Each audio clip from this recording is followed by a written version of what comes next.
Changing your mental habits. Well, we've covered a lot of territory on practical mentalism in the past few weeks. This indeed is about the 7th presentation I've done on this subject. And the bottom line is, you were born to succeed. I've made reference in several of my presentations, and most of them, I believe, the Christian Bible in Luke, Jesus is quoted as saying, the kingdom of God is within you. It's a very powerful statement. The kingdom of God is within you. You have within you what you already need. And you just haven't been programmed properly. One of the books that I've written that I also refer to here in these presentations is Reprogramming Your Mind for Success. And in part of those steps, in practical mentalism and reprogramming your mind for success, being able to tap into that abundant life that Jesus talked about, is to change your mental habits. And this is kind of something we've touched on throughout all of these. It's a very hard process. All this information, what we're doing, it's not what seems natural to you because you were programmed from birth. Your culture, your family, your religion, the government, all these things have programmed you a certain way to where you don't give thought to a lot that you do. So to change these mental habits and to do the processes we're talking about going through here, sometimes don't seem natural. It seems like very hard work. This we're getting into now is really going to be a doozy. It's really going to be a heavy lifting. And it's one thing to realize the importance of the mental filters we talked about last presentation and how big an impact they have on how you think, how you talk, how you feel, and how you act. But taking control over this whole process is going to be very, very challenging. This is due to the fact that as we get older, we feel that there's really only one way that we can behave. These habits. There's only one way that we can respond to the world. Of course, as I mentioned in previous chapters, our previous presentations, all that's an illusion. You always have a choice. Everything in your life that you're doing, you're making choices. Again, so many of these choices you're not even thinking about. They're habitual. They're just happening because it's ingrained in you from your culture, from your family, from religion, and all these outside influences. But you can and you do live your life by intention, and that intention is expressed through the choices that you make. In fact, if you draw the processes out, starting with your thoughts or starting with your perceptions all the way to your actions, there are many specific and distinct points where you can step in and you can take control of the situation. Your choices in these distinct parts can drastically change the outcome of your situation. That's right, regardless of how seemingly hopeless, how bleak, and how negative these previous parts may be, you can still end up with a happy ending. The problem is it's easier to accept this intellectually than to process it on an emotional level. They always say even the very best ideas that make intellectual sense to you are not going to help you in your practical everyday life unless they sink to the level of your heart. Although people hate to admit it when we're all emotional, but we're all emotional creatures. This is especially true in the United States, where logic and rationality are supposed to be top values. But the truth is, according to a recent study, most people make decisions impulsively. That's right. They let their emotions get the better of them when it comes to their choices, whether it's purchasing a product, picking a girlfriend, picking a school, picking a course, going on a job interview. You name it, we often do things impulsively. If you think about it, back in the 18th and 19th centuries, you didn't walk into a store and you weren't able to handle the merchandise. You walked into a store, you told the clerk what you wanted, they went to a back room and brought it to you. If you remember the service merchandises, it kind of stayed that way. They had a display item, but you weren't able to handle the actual product you bought. Woolworth's Five and Dime came along and he laid all his merchandise out on these tables and let people go through and pick out what they want. He saw the importance of this impulse. If I've got it in my hand, if I feel it, touch it, I see it, increased desire. I'm acting on an emotional drive of impulse.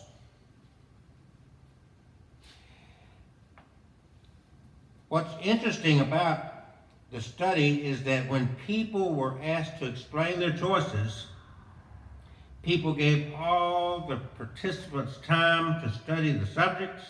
They gave all sorts of seemingly logical and rational reasons why they came to the conclusions they did. In other words, they first made the decision on impulse, and when they found the reason, they bring this up because this highlights the power of automatic thinking. You think these people who made those impulsive decisions, were clearly mapping out their logic theory and the different probabilities of certain outcomes taking place based on their decision. They weren't. That's how most people decide. Instead, they let their feelings get the better of them, and this leads to habitual responses. In other words, they make decisions based on their mental habits, which are controlled by these impulses. It's emotional drive. You have to change that emotional drive. You have to change those mental habits. If you want to practice mentalism and let it truly take your life to the next level, you have to change those mental habits. In fact, it's actually quite simple. It may be hard to do, but it's quite simple. Change your habits and you change your life. It doesn't get any more basic than that. For a while in my life, I worked with a friend up in Tennessee, establishing and running these weight loss centers. One thing I learned real quick in my study to get involved with him was that there are dozens and dozens and dozens of ways to get the weight off. But there was only one way to keep it off. And that was a change of lifestyle, a change of habits. The same thing we're talking about here, mentally. Big thing. That was a big thing. Yes, you could get scared of your health. You could get scared of this or that. And it's like, oh, I've got to get rid of this weight for health reasons, or make myself feel better, or fit back in the clothes I want to fit in, to look good, to attract someone, whatever. But it's so easy to slip back into those old habits and put that back on. So the basic mechanism remains the same. It's all about changing your mental habits. How do these mental habits work? As I mentioned previously in previous presentations, we perceive our reality and the world stimuli as neutral.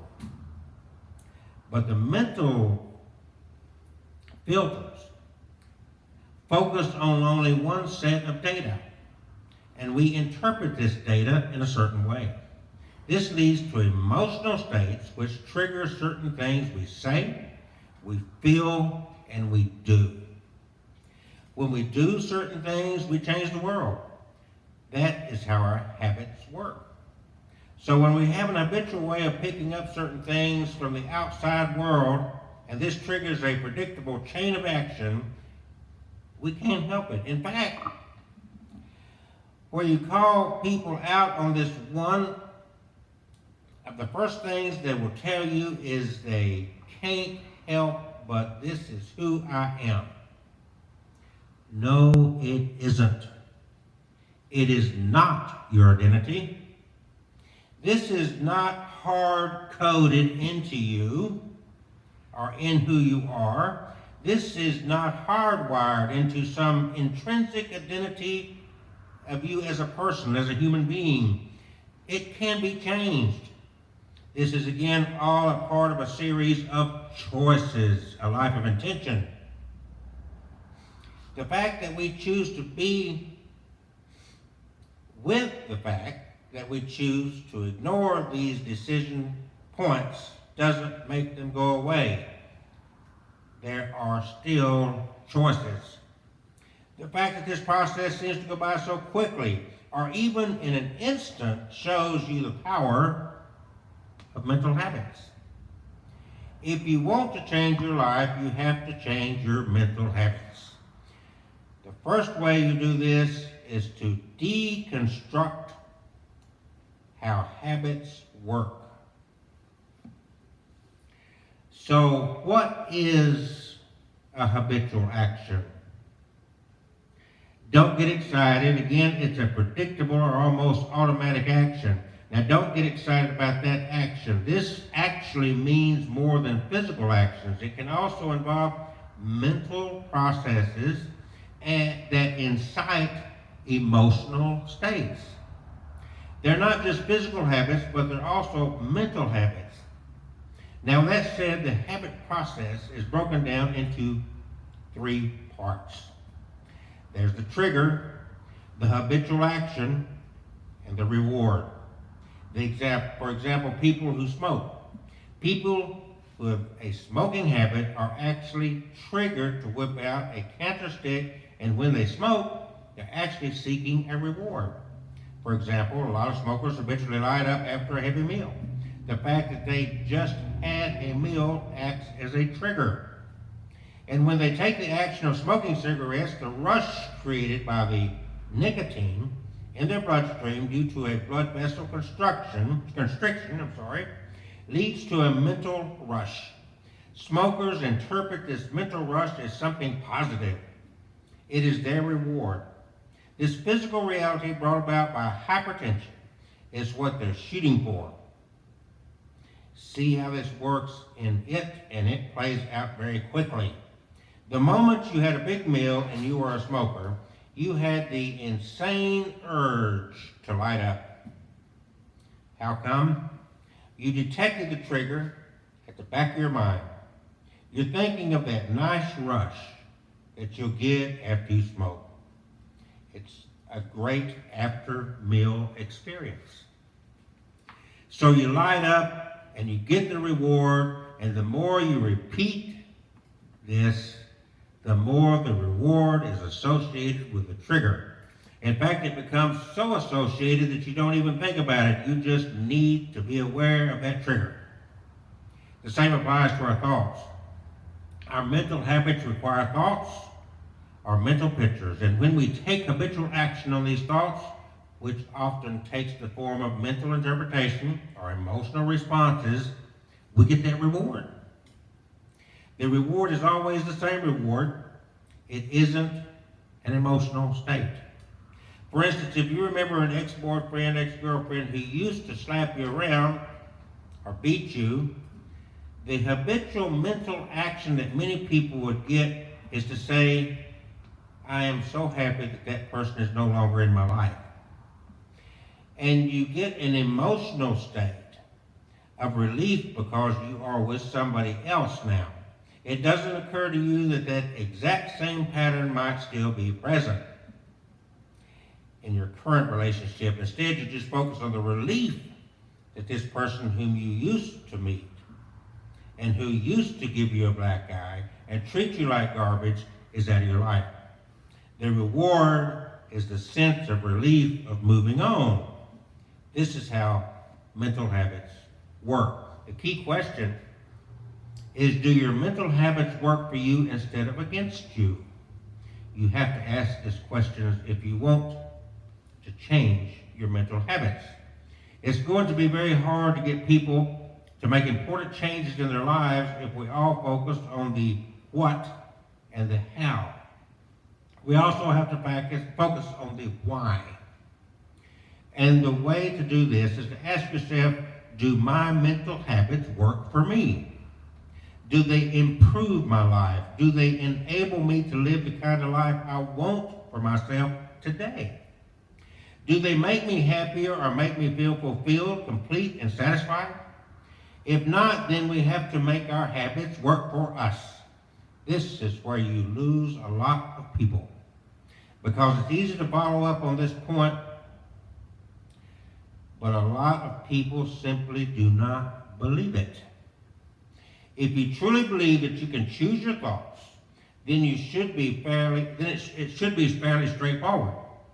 You can make your mental habits work for you. Before you get to the good news, the bad news is you really cannot change your triggers and your rewards. The trigger of the past boyfriend who is very abusive, you really can't change that. It's going to happen. The trigger is there. Those mental images will flash because that person was in your life at some point in your past. Unless, of course, you get hit on the head and you develop amnesia. These memories are not going to go away. This is a reality you cannot escape. That person was in your life. Get over it, accept it, so that trigger is not going to go away. The same applies to you. What's required here is a sense of relief that you are with somebody new or you have moved on. Own the fact that the triggers and the rewards are going to be the same. Now, what's missing? Your mental habitual action is what's missing.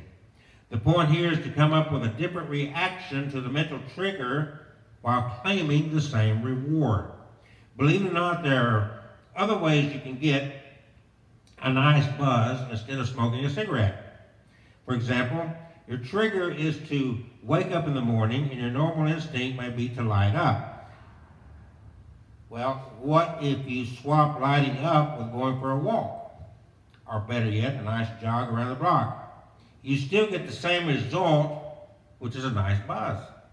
But this time the buzz that you get is caused by endorphins instead of nicotine. However, since you've changed your physical habit of running instead of smoking, you get other side benefits. You lose weight, you look better, you feel better, you pump more oxygen into your brain, so your willpower is improved and your mental focus is enhanced. The whole 9 yards, and all it took is to change your habitual action that triggers the same, and so is the reward. Understand how this works, because you have to do this the same when it comes to your mental habits. You can do this. Your life is one of intention. You were born to succeed. You must reprogram your mind, and you have to develop new mental habits. And as we get older, habits are more difficult to change. There's no doubt about it.